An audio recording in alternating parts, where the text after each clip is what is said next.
मैं ये समझता हूँ कि उसके बाद पहली दफा आज हम वो खुशनसीब लोग हैं जिन्होंने 1990 के बाद इस तहरीक को मुनज़्ज़म तरीके से लेकर आगे चले, क्योंकि ये मसला किसी एक ग्रुप, किसी एक ताजर या किसी एक जमात का नहीं था।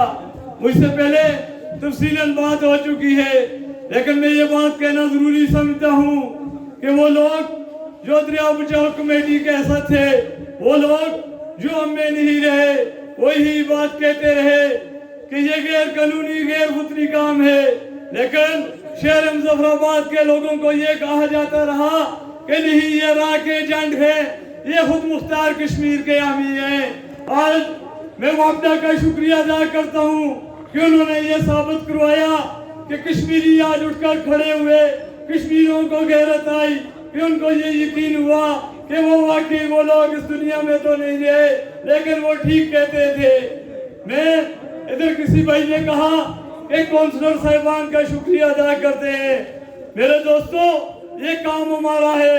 मैं शुक्रिया अदा अजमेर ताजरान का करता हूँ, क्योंकि ये वो प्लेटफॉर्म है जिसके पीछे मैं हैसियत सिटी सदर खड़ा होने में फख्र महसूस करता हूँ।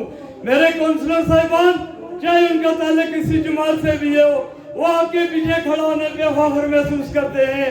उसकी वजह ये प्लेटफॉर्म न कभी बिका, न कभी झुका, न कभी अवाम का सौदा किया। आप देखना 31 तारीख को आपका प्रोग्राम शटल डाउन है, पहिया जाम है, लेकिन मैं हैसियत काउंसलर आपको ये यकीन दिलाता हूँ कि एक वार्ड से दूसरे वार्ड में ट्रांसपोर्ट नहीं चलेगी।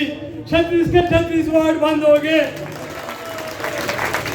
इन्हीं वार्डों में बैठे हुए लोगों को ये बावर करवाएंगे कि पहले जो ताजर थे, आज उनकी कुव्वत 3 गुना आगे बढ़ चुकी है। मेरे दोस्तों, 100 काल नोटिस जारी हुआ।